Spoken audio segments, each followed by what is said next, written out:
stroke out of the gate, I called a forward 1, and I was sitting kind of like I'm sitting now, without my toes tucked at all.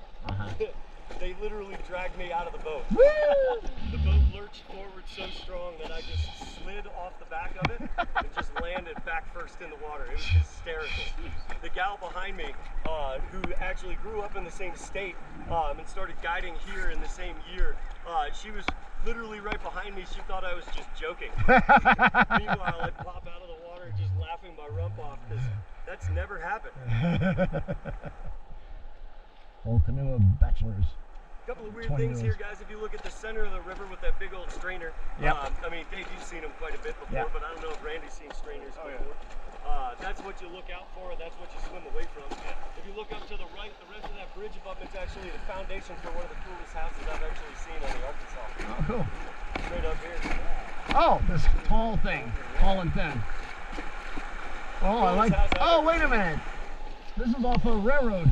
Yeah, that's a smart move. Right? That's good utilization. Yeah.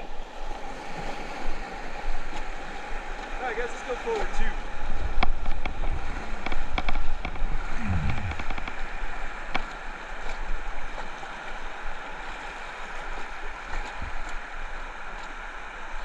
Dave, you see the sleeper already? Chad just passed it. Sleeper? You're talking about. Oh, we got 2 on our left.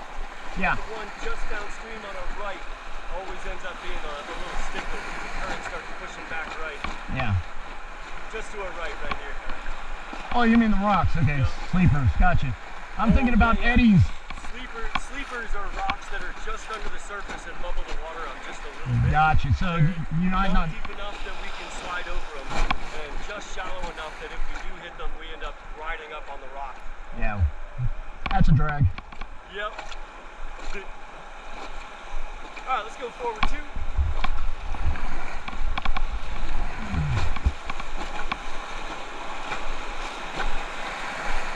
And let's go forward 1.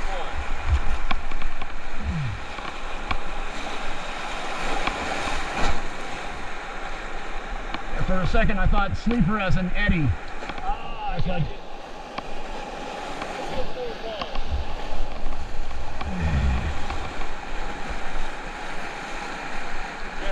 Smallest boat that we have in our fleet, which generally means that it's also the lightest. This entire line of flaming boats, they came in custom made.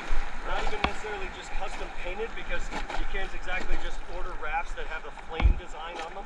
Okay. But they were legitimately custom made for us. Interesting. So each and every one of these boats that's a 100 is between 10.5, which is this one, and 12.5, which is 110, which is in Luke's hand, 2 heads ahead of us. Let's go forward 1.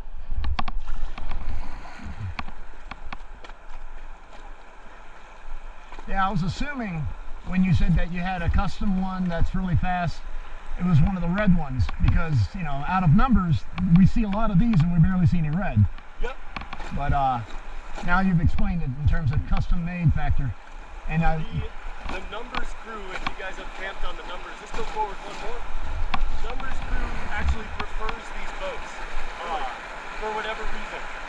They're lighter, they tend to ride through things a little better. Yeah. We just got a new line this year. All the 220s are brand new this season. So we were trying them out, and they actually track a lot better and have a lot more speed. So you'll be able to be faster in those boats. Let's go forward 2. Well, with your explanation of the weight being a factor of going faster, that might be true, but I would think also being bigger and longer, it's harder to angle. Yes. So a little bit further downstream, we've got a 200. That one's a 14-foot raft. It's literally the largest raft that we have in this fleet.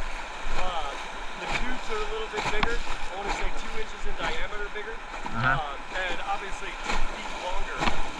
So once we're avoiding rocks, it's a lot harder to actually get from point A to point B. Let's go forward 1, guys. Get into the upwelling zone. To each their own. When I was guiding down on the Grand, we had 18-foot rafts with 11-foot oars. Jeez. So I figured the oar was actually longer than the boat that we're sitting on right now. That'd be interesting to navigate that. Say it again, Dave? That'd be interesting to navigate with that. I've never done oars. Yeah. Yeah, it was also 3,000 pounds. So once that thing got in the current, it was super hard to move from one side to the other in the river. Yeah, you'd be going fast, but it'd be hard to do the angles. Yes, which works out quite a bit. You hit something sideways, a heavy boat is hard to flip. Yeah, and also a lot of times with the inertia, you just go over it. You'll hear it drag underneath you, you'll feel it, but you know, you still keep going. Yeah, I'm much more comfortable sliding over rocks in this thing than I was in that 18-foot raft. Well, that's because, yeah, we're lighter and we'll be, definitely, yeah. But it makes up for the depth by the speed it's going to get over a rock. Yeah. It's definitely easier to slide over a rock when you're moving fast, but when that speed is due to a heavy boat. Yeah, then it kind of like almost balances out. Yep. I ended up smacking a rock with that 18-foot raft. One of the other guys was right in front of me and ended up just getting out of the current. So I figured here, if another raft was pushing to the right, I swung to the left, which got me in a big old swirl because that river was running 18,000 CFS, whereas we're running 600 here. And that swirl ended up spinning me around the left and then off to the right, onto the right-hand shore, and I didn't have the room to actually avoid a rock. Let's go forward too, guys.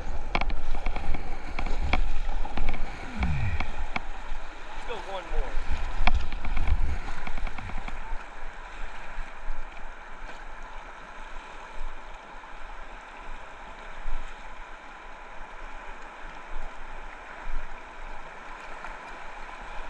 Yeah, and looking at this, left is better because you have less strainers. The right would actually be okay, but the strainers are not so good.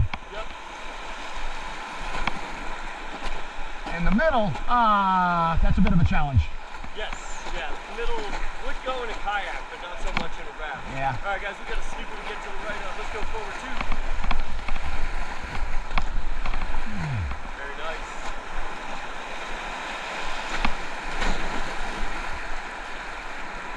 Just up here on our right, guys, the rock with the flat face, we call that rainbow rock. If you look at it, you got 3 different species of lichen on there. Let's go forward one.